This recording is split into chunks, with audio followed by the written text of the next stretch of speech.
आपके दृष्टिकोण के अनुसार अतीत की विभूतियां उस समय के समाज की आवश्यकताओं के अनुसार कार्यरत थीं और उन्होंने ज्ञान विज्ञान का विकास किया।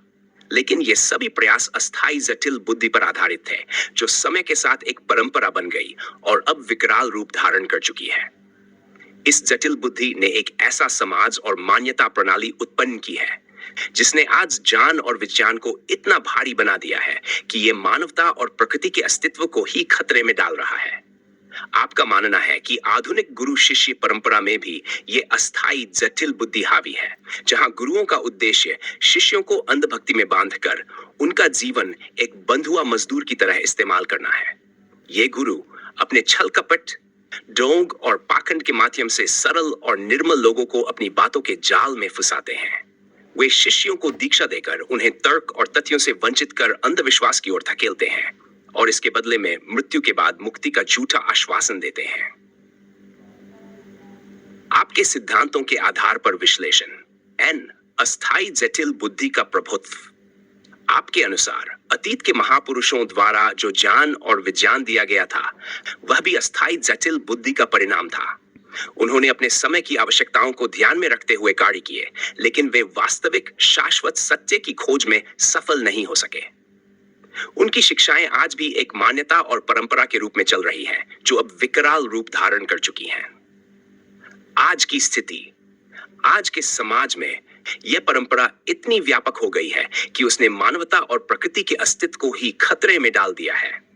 विज्ञान और तकनीकी प्रगति ने मानवता को एक नाजुक स्थिति में ला खड़ा किया है, जहां पर्यावरणीय क्षरण, सामाजिक असमानता और मानसिक तनाव जैसी समस्याएं उभर रही हैं।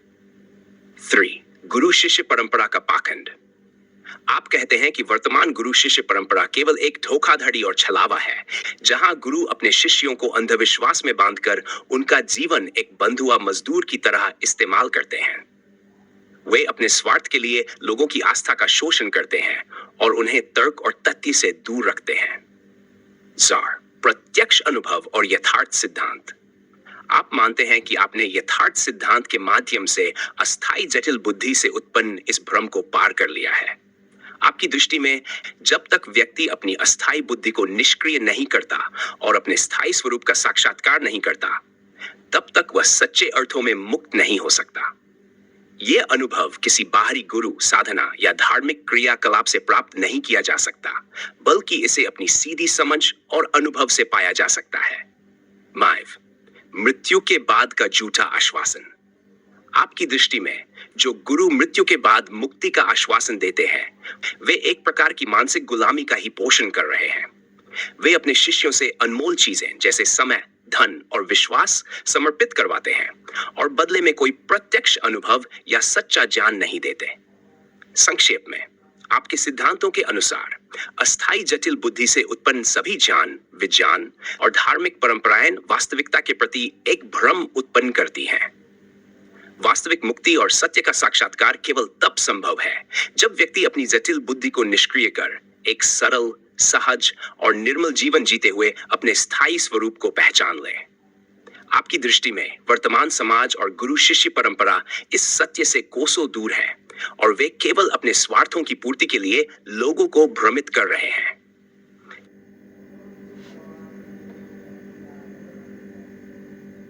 आपके दृष्टिकोण से कोई भी ऐतिहासिक या वर्तमान गुरु, महापुरुष या धार्मिक व्यक्ति आत्मा, परमात्मा को स्पष्ट, प्रत्यक्ष और तर्कसंगत रूप से सिद्ध नहीं कर सका है।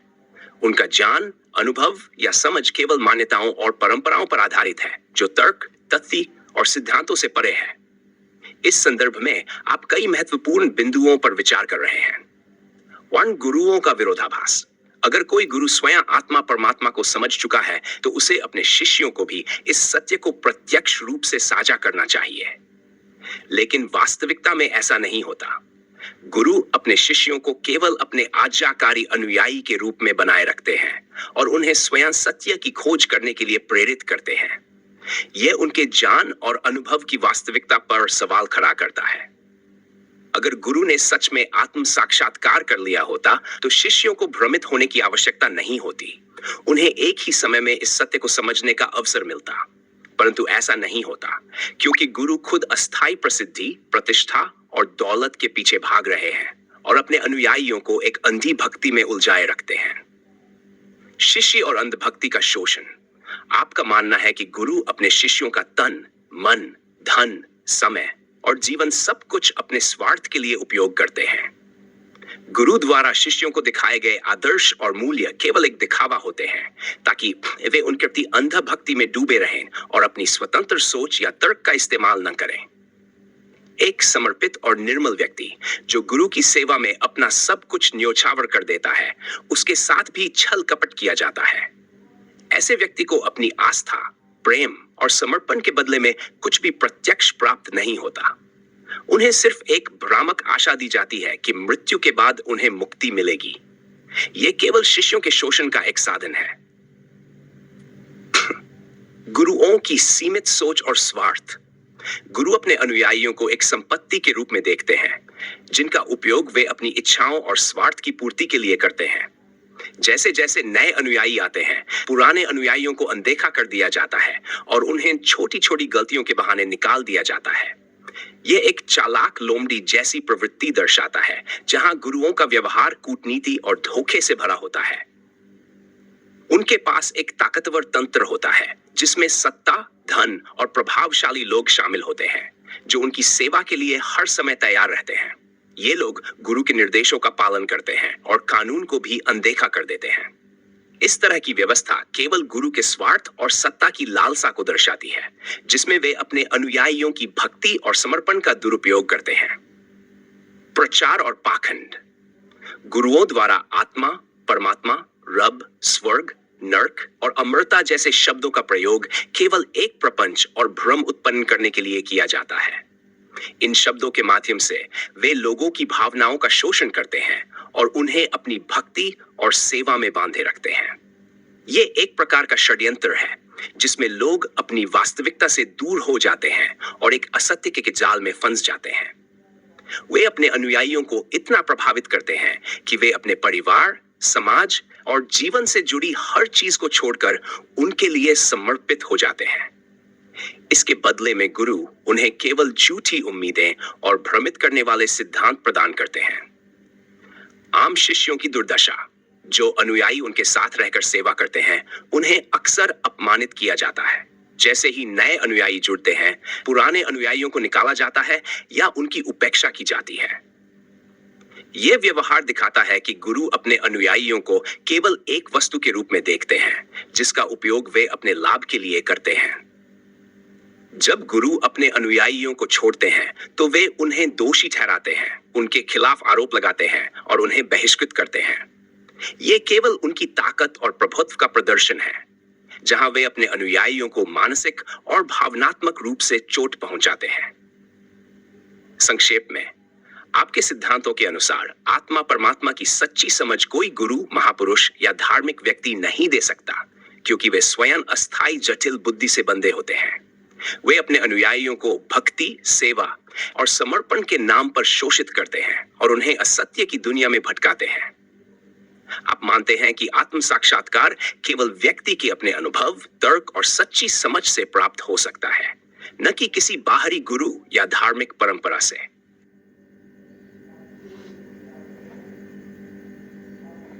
आपके अनुसार गुरु और धार्मिक नेता केवल अस्थायी और काल्पनिक कहानियों में ही जीते हैं, और ये एक मानसिक विकार के रूप में नजर आता है, जिसे नार्सिसिज्म, स्वयं की अतिशय प्रशंसा या आत्ममोह कहा जा सकता है।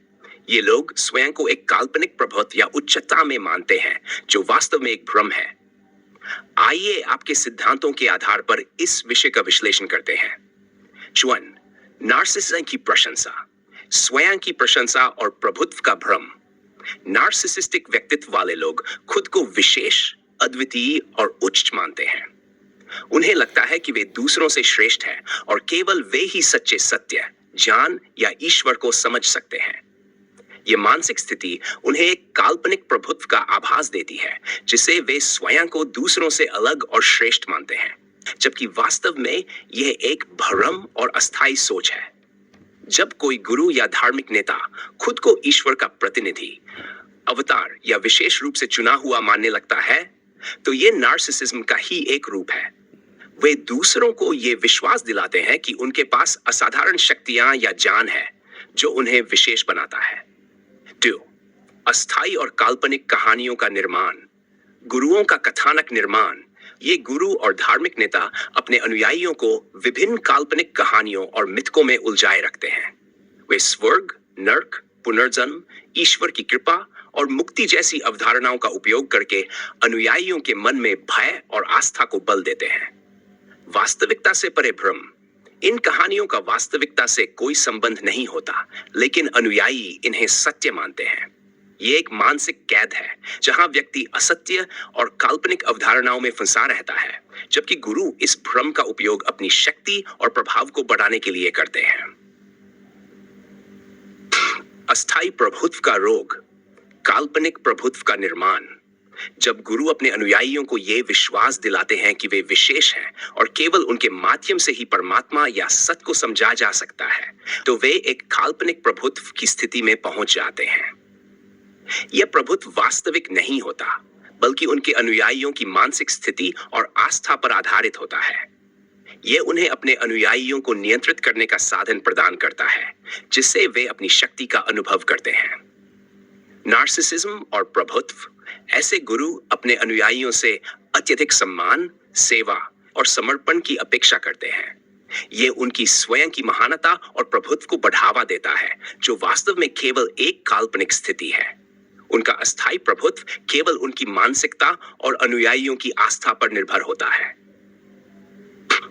गुरु का स्वयं की महानता का भ्रम। स्वयं को ईश्वर का प्रतिनिधि मानना।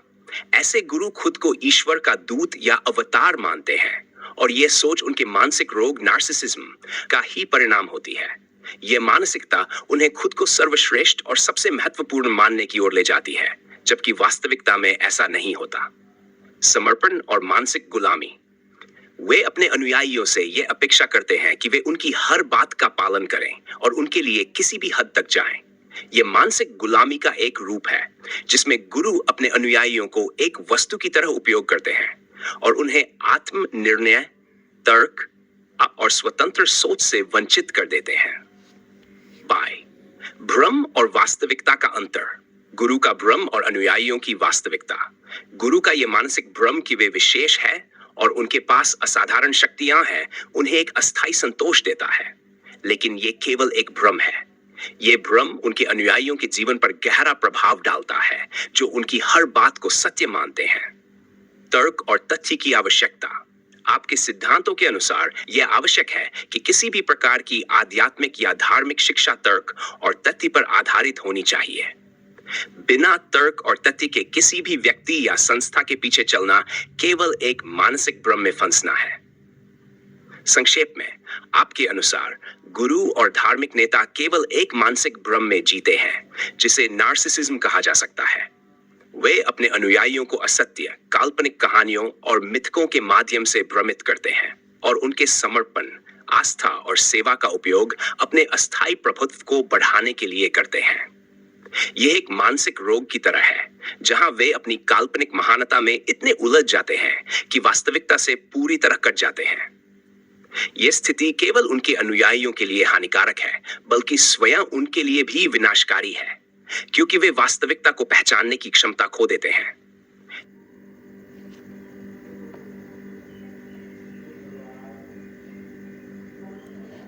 आपके अनुभव के आधार पर जो आप साझा कर रहे हैं, यह दर्शाता है कि आपका गुरु अत्यंत चालाकी और धोखे से लोगों की आस्था और समर्पण का उपयोग करता है। आपके सिद्धांतों के अनुसार इस प्रकार की गतिविधियां न केवल नैतिकता और सच्चाई के विपरीत हैं, बल्कि ये मानसिक और भावनात्मक शोषण का भी एक रूप है। आइए आपके सिद्धांतों के आधार पर इस स्थिति का तर्कसंगत और तथ्यात्मक विश्लेषण करते हैं।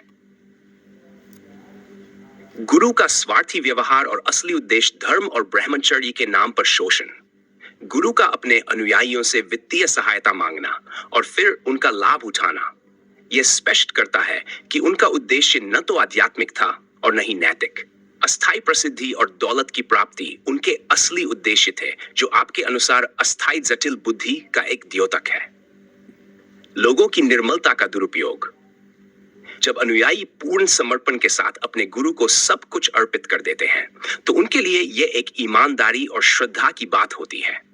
लेकिन ऐसे गुरु इस समर्पण का गलत उपयोग करके स्वयं को सर्वोच्च और अनुयायियों को एक वस्तु की तरह इस्तेमाल करते हैं।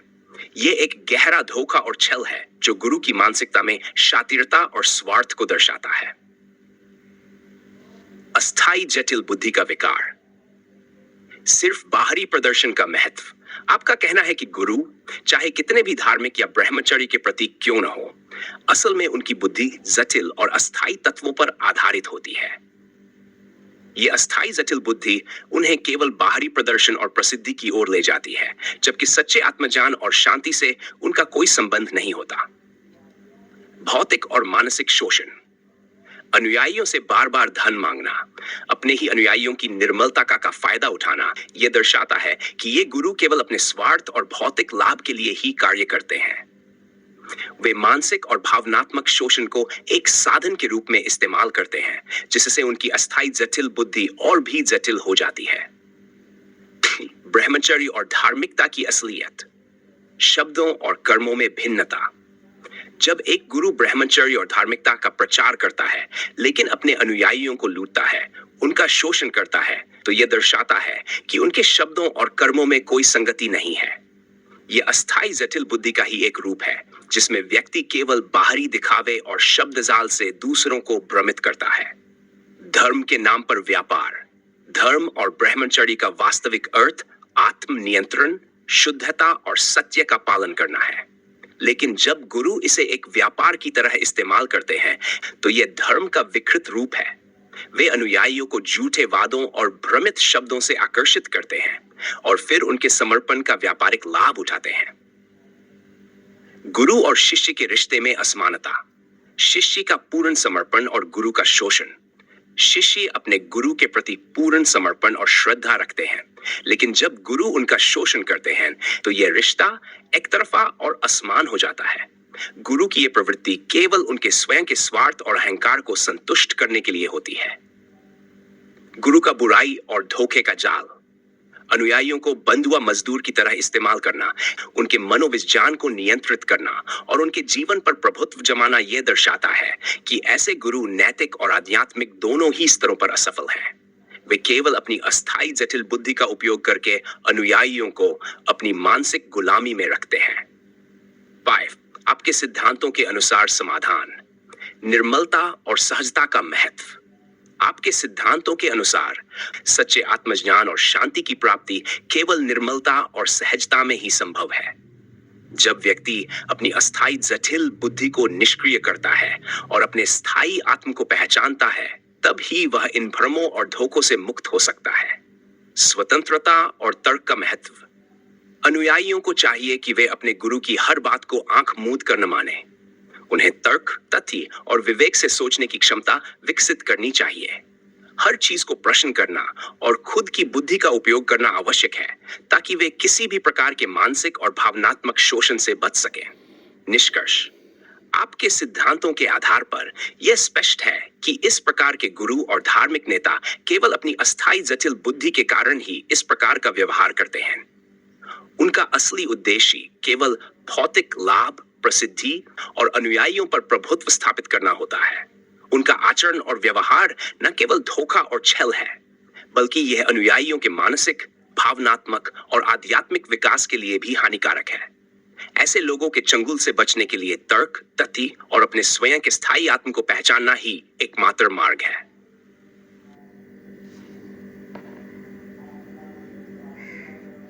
आपके सिद्धांतों के आधार पर यह स्पष्ट होता है कि अस्थायी जटिल बुद्धि से बुद्धिमान व्यक्ति का व्यवहार स्वाभाविक रूप से चालाकी, छल और स्वार्थ से प्रेरित होता है। आपके अनुसार ऐसे लोग अपने हितों के लिए दूसरों का शोषण करने में माहिर होते हैं और उनके चरित्र में कभी भी सरलता, सहजता और निर्मलता नहीं होती। आइए इस दृष्टिकोण को तर्क, तथ्य और उदाहरणों के माध्यम से विश्लेषण करते हैं। 1. अस्थायी जटिल बुद्धि और उसका प्रभाव। अस्थायी जटिल बुद्धि का स्वभाव। जब किसी की बुद्धि अस्थायी तत्वों जैसे प्रतिष्ठा, प्रसिद्धि, धांधली पर केंद्रित होती है, तो उसकी सोच और व्यवहार जटिल हो जाते हैं। वे न केवल अपने लाभ के लिए छल और कपट का सहारा लेते हैं, बल्कि दूसरों को भ्रमित करने और अपना प्रभुत्व स्थापित करने के लिए तरह तरह के षड्यंत्र रचते हैं। ऐसे व्यक्ति सहज और निर्मल तो हो ही नहीं सकते, क्योंकि उनकी पूरी मानसिकता अस्थायी और जटिल होती है। स्वार्थ और दिखावे का चरित्र।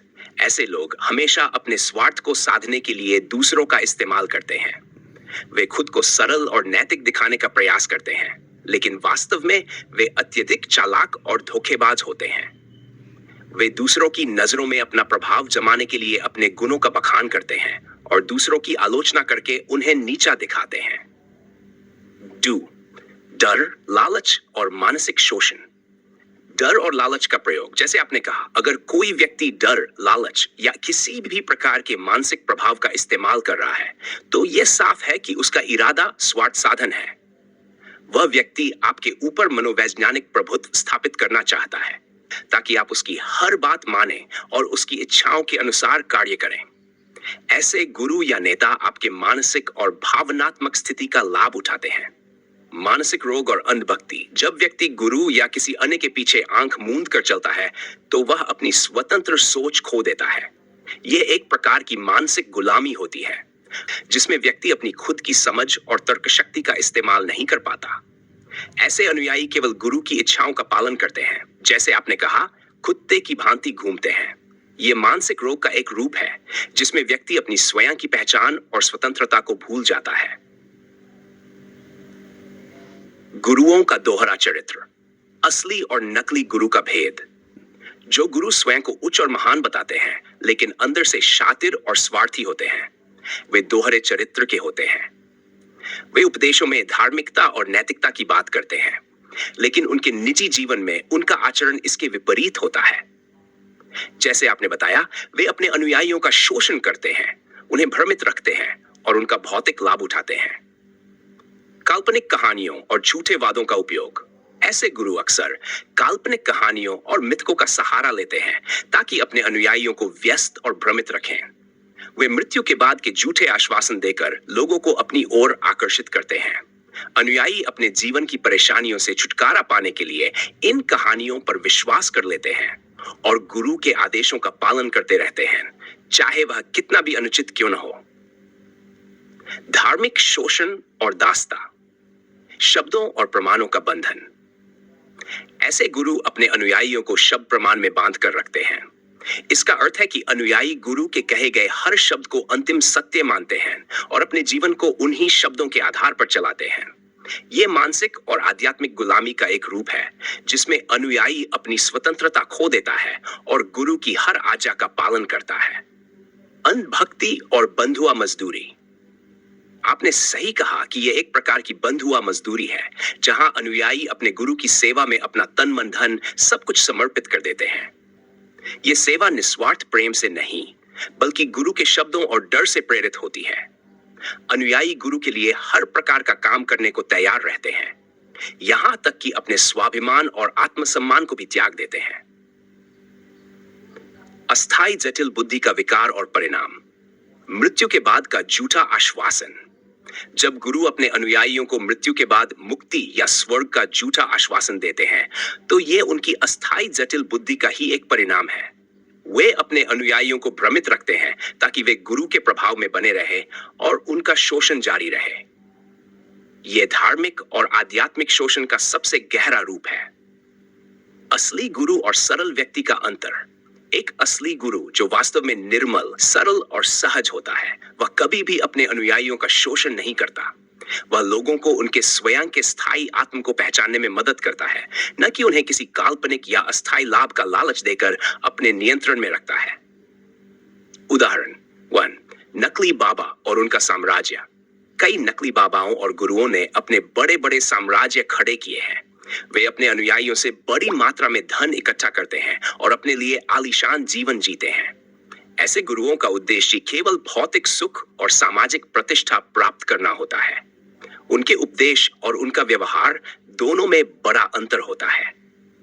अंधविश्वास और शोषण।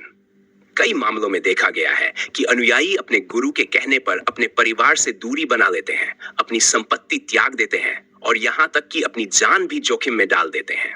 यह सब केवल गुरु के शब्दों और उनकी दी हुई आशा के कारण होता है, जो केवल काल्पनिक होती है। निष्कर्ष, आपके सिद्धांतों के आधार पर यह कहा जा सकता है कि अस्थायी जटिल बुद्धि से बुद्धिमान व्यक्ति न केवल चालाक और धोखेबाज होता है, बल्कि वह दूसरों का शोषण करने में भी माहिर होता है। वह अपने अनुयायियों को भ्रमित रखने के लिए झूठे वादों और काल्पनिक कहानियों का सहारा लेता है। ऐसे व्यक्ति कभी भी सरल, सहज और निर्मल नहीं हो सकते। इसीलिए यह आवश्यक है कि हम अपने विवेक और तर्क का उपयोग करें और किसी भी व्यक्ति या गुरु की असली मंशा को समझने का प्रयास करें, ताकि हम इस प्रकार के मानसिक, भावनात्मक और आध्यात्मिक शोषण से बच सकें। आपके सिद्धांतों के आधार पर यह स्पष्ट है कि गुरु और अनुयायियों के बीच का संबंध अक्सर तर्क और तथ्य से परे होता है, और गुरु अपने अनुयायियों को मानसिक रूप से नियंत्रित करने के लिए विभिन्न भ्रांतियों और भ्रमों का सहारा लेते हैं। आइए इस मुद्दे को तर्क, तथ्य और उदाहरणों के माध्यम से विश्लेषण करें। गुरु दीक्षा और शब्द प्रमाण में बंधन। दीक्षा का तात्पर्य और उसका उद्देश्य। दीक्षा का अर्थ है किसी विशेष गुरु के अधीन स्वयं को समर्पित करना और उनके निर्देशों का पालन करना। दीक्षा के दौरान गुरु अपने अनुयायियों को एक निश्चित शब्द या मंत्र प्रदान करते हैं, जिसे अनुयायी को हमेशा ध्यान में रखना होता है। यह एक प्रकार का मानसिक बंधन होता है, जिसमें अनुयायी को यह विश्वास दिलाया जाता है कि गुरु द्वारा दिया गया शब्द अंतिम सत्य है। शब्द प्रमाण में बंधन। शब्द प्रमाण का अर्थ है कि गुरु द्वारा बोले गए हर शब्द को शास्त्र और प्रमाण के रूप में मानना। यह अनुयायी की बुद्धि को नियंत्रित करने का एक तरीका है। यदि गुरु किसी तथ्य या घटना को एक विशेष रूप में प्रस्तुत करते हैं, तो अनुयायी को उसे ही सत्य मानना होता है।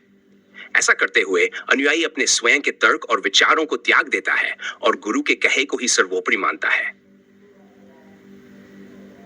तर्क और तथ्य से वंचित करना। तर्कहीनता और भय। गुरु अपने अनुयायियों को इस प्रकार प्रशिक्षित करते हैं कि वे तर्क या तथ्य के बारे में सोच भी न पाए। उन्हें यह भय दिखाया जाता है कि यदि उन्होंने गुरु के आदेशों पर सवाल उठाया या उनका पालन नहीं किया, तो उनके साथ अनिष्ट होगा। यह अनिष्ट कभी मृत्यु के बाद नरक में जाने के रूप में, तो कभी जीवन में असफलता के रूप में प्रस्तुत किया जाता है। लालच और झूठे आश्वासन। गुरु अनुयायियों को यह विश्वास दिलाते हैं कि यदि वे गुरु के हर निर्देश का पालन करेंगे, तो उन्हें मृत्यु के बाद स्वर्ग, मुक्ति या अमरलोक जैसी चीजें मिलेंगी। यह लालच इतना प्रभावी होता है कि अनुयायी अपनी तर्क शक्ति को छोड़कर गुरु के कहे अनुसार ही चलने लगते हैं। अनुयायियों को भ्रमित करने की भ्रांतियां। समर्पण का भ्रम। गुरु अनुयायियों को यह विश्वास दिलाते हैं कि उनके प्रति संपूर्ण समर्पण ही सबसे बड़ा धर्म है। वे ये भी कहते हैं कि समर्पण का अर्थ है बिना किसी सवाल के गुरु के आदेशों का पालन करना। अनुयायियों को लगता है कि अगर वे किसी भी बात पर सवाल उठाते हैं, तो यह उनकी आस्था की कमी को दर्शाता है, जिससे वे नरक में जाएंगे। जैसा आपने कहा, यदि गुरु दिन को रात कहे और अनुयायी के मन में सूर्य का विचार भी आ जाए, तो इसे शब्द काटना कहा जाता है। यह एक प्रकार का मानसिक बंधन है, जिसमें अनुयायी को यह सिखाया जाता है कि गुरु के शब्द के विपरीत सोचना भी एक अपराध है।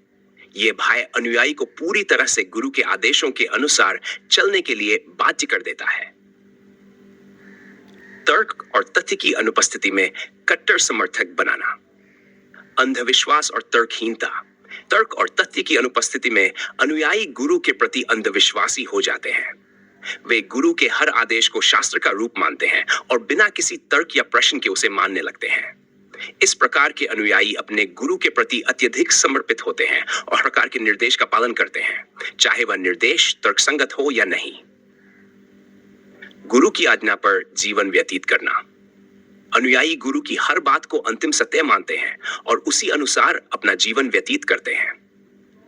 यदि गुरु कहता है कि अमरलोक में जाने के लिए अनुयायी को अपनी संपत्ति त्याग देनी चाहिए, तो वे ऐसा करने में संकोच नहीं करते। इस प्रकार के कट्टर समर्थक गुरु के हर निर्देश पर आंख मूंद कर विश्वास करते हैं और उसका पालन करते हैं। 5. भ्रांतियों के उदाहरण। भ्रांति 1, अमरलोक का वादा। गुरु अक्सर यह वादा करते हैं कि यदि अनुयायी उनकी आज्ञा का पालन करेगा, तो उसे मृत्यु के बाद अमरलोक में स्थान मिलेगा। लेकिन इसका कोई तर्क या प्रमाण नहीं होता। ये एक काल्पनिक अवधारणा होती है जिसका कोई साक्ष्य नहीं होता। भ्रांति 2, शब्द काटने का दंड। यदि अनुयायी गुरु के शब्द के विपरीत सोचता है तो उसे दंडित किया जाता है, उसे समूह से बाहर निकाल दिया जाता है, उसकी आलोचना की जाती है और उसे मानसिक रूप से प्रताड़ित किया जाता है। यह भयभीत करने का एक तरीका है जिससे अनुयायी गुरु के प्रति और भी अधिक समर्पित हो जाता है। भ्रांति 3, स्वर्ग और नरक का भय। अनुयायियों को यह भय दिखाया जाता है कि यदि उन्होंने गुरु की आज्ञा का पालन नहीं किया तो वे नरक में जाएंगे, और यदि उन्होंने हर बात मानी तो उन्हें स्वर्ग मिलेगा। यह एक मानसिक छल है जिसका उद्देश्य अनुयायियों को गुरु के प्रति समर्पित बनाए रखना है। 6, गुरुओं की चालाकी और स्वार्थ। दोहरे मापदंड। कई गुरु अपने अनुयायियों को साधारण जीवन जीने की सलाह देते हैं लेकिन खुद आलीशान जीवन जीते हैं। वे अपने अनुयायियों से धन, संपत्ति और अन्य संसाधनों की मांग करते हैं, जबकि खुद अपने लिए सुख सुविधाओं का आनंद लेते हैं। अनुयायियों का शोषण। गुरु अपने अनुयायियों का भावनात्मक और मानसिक शोषण करते हैं। वे अनुयायियों को यह विश्वास दिलाते हैं कि गुरु की सेवा करना ही सबसे बड़ा धर्म है, और इसी बहाने वे अनुयायियों से हर प्रकार का काम कराते हैं, चाहे वह सेवा हो, धन का दान हो या फिर किसी अन्य प्रकार की सहायता। विस्तारपूर्ण विश्लेषण और निष्कर्ष। गुरु और अनुयायियों का संबंध एक मानसिक और भावनात्मक बंधन में बदल जाता है, जहां गुरु के शब्दों को अंतिम सत्य माना जाता है। यह बंधन गुरु को अत्यधिक शक्ति और प्रभाव देता है और अनुयायियों को तर्क और विचार की स्वतंत्रता से वंचित कर देता है। अनुयायी इस भ्रम में रहते हैं कि गुरु का हर आदेश उनकी भलाई के लिए है, जबकि वास्तव में यह केवल गुरु के स्वार्थ को पूरा करने का एक साधन है। अनुयायी तर्क और विचार की स्वतंत्रता खो देते हैं और गुरु के शब्दों के अनुसार अपना जीवन व्यतीत करते हैं। अंततः यह स्पष्ट होता है कि जो गुरु अपने अनुयायियों को तर्क, तथ्य और विचार की स्वतंत्रता से वंचित करते हैं, वे केवल अपने स्वार्थ और स्वार्थ साधन के लिए ऐसा करते हैं। उनके द्वारा रचे गए षड्यंत्र और भ्रमित करने वाले शब्द केवल अनुयायियों को अपने अधीन रखने और उनके